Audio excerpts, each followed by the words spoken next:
Today on Desi Mantra, we present a mystic bead of Hindu mythology. It's a symbol of benevolence by the Almighty, and it's said to guide the seeker on a spiritual path. But science, on the other hand, is still discovering its medicinal properties. We are, of course, talking about Rudraksh. You might often have seen sages as well as common people sporting a Rudraksha ki mala around their neck and using it as a rosary for jap and tap. But the benefits of Rudraksha go much beyond the spiritual faculties and lend their brilliance to our physical and mental well-being too. A natural seed found within the vibrant blue fruit of evergreen Elacarpus galitras, Rudraksha is indigenous to the Himalayas in our Desh. According to a legend, these beads were formed out of the teardrops of Lord Shiva when he came out of deep meditation, and hence the name Rudraksha. Ji haan, Rudra means Shiva and Aksha in Sanskrit means eyes. The most common of these beads is the five-faced Rudraksha. The greater number of faces, the rarer the bead, although the Ekmukhi Rudraksha is the rarest of them all. Energetically, it is priceless. Purane Samay se the power of Rudraksha beads have been scripted in various religious texts like Shiv Mahapuran, Srimad Devi Bhagwat, Padma Purana, Ling Purana, Nirnay Sindhu, to name but a few. And now, modern science after research has also started to bide by the benefits of Rudraksha. Studies have shown that wearing Rudraksha beads combats the effects of stress, including hypertension, depression and high blood pressure, without the harmful side effects of tranquilizers and antidepressants. On the other hand, it also improves concentration, enhances relaxation and exhibits anti-aging properties as well. All this is due to the electromagnetic character of the seeds. These impulses stimulate certain brain chemicals, thus aiding the body to heal at mental, spiritual and physical levels. So I remember my grandmother and other elders always talking about the benefits of drinking water from a copper vessel which had a Rudraksh soaked in it overnight. But of course, now with the benefits of science and my understanding of the electromagnetic wisdom contained within it, all things have changed in my mind. Things have become that little bit clearer. Well, with that said, such is the value of our old heritage, and our grandparents, of course, remember what they said to you. So with that, let's move on and discover more about the great Indian breakfast. Another type of Indian breakfast is rice flakes, poha rice, flattened rice. It's known by various other names such as poha in Maharashtra, chura in Orissa, avul in Tamil Nadu and akulu in Telugu, and is prepared in many different ways. No wonder it's referred to as the breakfast staple of our whole dish. There are, of course, many dishes that you can enjoy for breakfast in the Desh, but one particular one that I admire, I adore, as do millions of people right across India, especially in the south, is made of semolina, mildly spiced and then sauteed in a pan. What are we talking about? Yes, UPMA. Let's go find out how they make it right here. UPMA, Upumavu or Upitu is a common South Indian, Maharashtrian and Sri Lankan Tamil breakfast dish, cooked as a thick porridge from dry roasted semolina or coarse rice flour. Various seasonings and or vegetables are often added during the cooking depending on individual preferences. Today, it's popular in most parts of India and is prepared in various ways. Now, as I said in the beginning of the program, I love my food, and what I love about this particular show is that I learn how to cook my favorite dishes, and not just by any old random person in the kitchen, but I always pick a chef who knows exactly what he's doing, like Chef Shiva here. Chef Shiva has been cooking upma and various other South Indian dishes for 30 years plus. So today we have the right man for the job, and I'm going to tell you what he's got. So take note of this, because you may want to do this at home yourself. We have the ingredients here. We have chana dal, we have cashew nuts of course, we have urad dal, we have rai or mustard seeds, we have curry leaves, we have green chilies, and we have some julienne ginger. And then Chef now is going to show us how he puts those together to form this incredible dish. So show us, Mr. Shiva, Chef Shiva, what's the first thing to do? So a little bit of oil going in, and we have some semolina here as well. Right, there you go. In goes the oil, up goes the heat. I put in the mustard. Okay, mustard seeds. Now, of course, you have to wait for the mustard seeds to crackle and to open up and release their flavors. Flavors. And then in goes urad dal. Urad dal. another. So it's just a small amount there, possibly about a tablespoon of each. So about a teaspoon of the mustard seeds, and possibly a tablespoon of the urad dal and the chana dal. And we're just cooking those down now. Why do you put the dal? Why do you put the dal in there? It's flavor. Just flavor. Okay, great. Well, there you go. Here's your answer. Curry leaf. Curry leaves. I love the way they crackle when they Ginger. go in. So you've got ginger, you've got the green chilies all going in, Put in water. and then straight away add some water. Whoa! 1 liter of water. 1 liter of water. Now always be careful when you add water to hot oil. You have to be very, very careful indeed if you do that at home. Oh, the aromas of curry leaves. I just love that smell. That's a real South Indian flavor, South Indian aroma. 50 ml in the milk.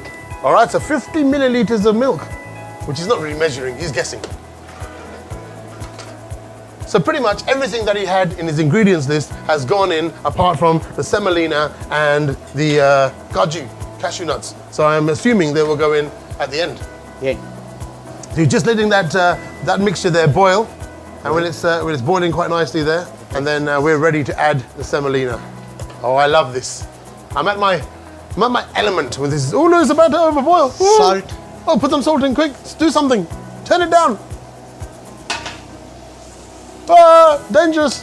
Quick. Oh, thank God. I told you, he knows exactly what he's doing. At home, that would have been pure panic stations at home. Quick, quick, it's boiling. My wife would be like, I'll kill you, you make a mess. Now you can see already, that's thickening up, that semolina is beginning to kind of expand, and we're getting closer to resembling the right kind of consistency, the consistency of upma. Now some of you watching this will be like, oh, we do this regularly. You know, what's he so excited about? But for me, that's great. Look at that. It went from water, bit of semolina in there with the spices, and now it's just getting nice and thick and all coming together. And that is exciting. That really is. For a food lover, that's exciting. Last. All right, so here we go. So Cashew. the cashew nuts are sprinkled in. Little bit. More curry leaves. All right, yes. So of course, it's all about experience at this point. He knows exactly the consistency that he's looking for, and that's when he'll stop and take it off the heat. But you may have to experiment a few times at home before you get it right.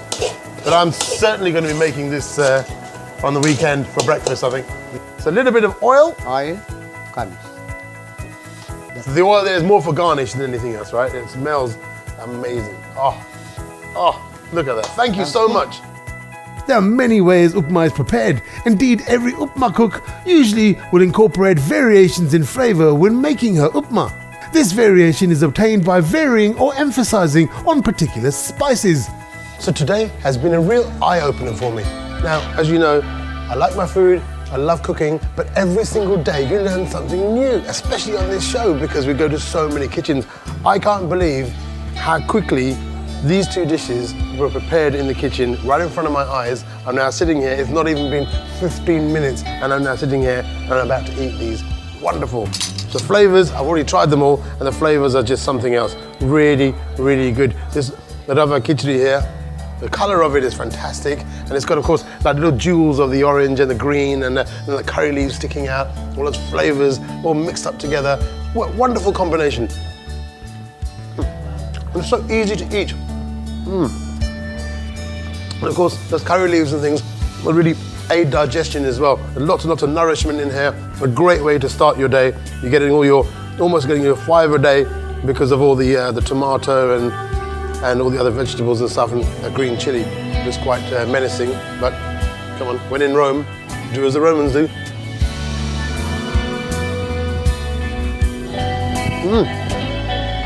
That's a hot chili.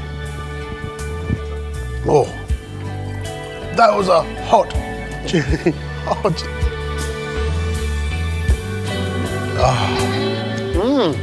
That chili was so lovely. Not at all hot, because I'm a man. All right, let's just try some more of this upma. Not because I need to try it, I just want to try it. I've already had 2 bowls in the kitchen, unbeknown to anybody else. But it's really good, so simple. I really am gonna make this on the weekend at home. It's a salty flavor there. It's got the The taste and the aroma of the mustard seeds, and of course the curry leaves are shining through as well. And the urid dal, there's a little bit of a crunch from the chana dal and the urid dal. And I just want to use my fingers. They're so good. We are so busy running errands throughout the day and so many things to do that we often forget the most important meal of the day, breakfast. We hope the whipping of the eggs, the golden allure of the omelette and the aromas of the delicious upma on today's episode will not only give you a glimpse of the grand Indian breakfast, but it will also inspire you to start your day with some desi tastes. You know what they say, you should eat your breakfast like a king, eat your lunch like a prince, and your dinner like a pauper. Because breakfast is incredibly important, and when you add a little bit of a desi twist to it, you get so many dishes available, so mouth-watering, so delicious, things like idli and upma, and of course masala omelette that we just tried today, as well as things like dosa. So you will never ever miss breakfast again. I'm Raj Guy, signing off on this week's Desi Beat. I'm back for more exciting things to bring you, but right now I'm off to buy myself a hen, so I have an endless supply of eggs. Until the next time, au revoir.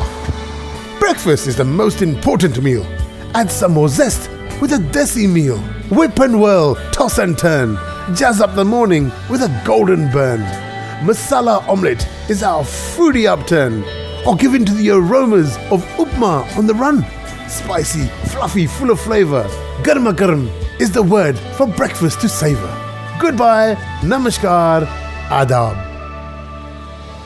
Upma is unique in the sense that it is very quick to make and good to eat, and it doesn't affect your calories. It will be good for your stomach and good for your tongue, and I mean completely wholesome. Very common dish in as far as in Tamil Nadu and South India is concerned.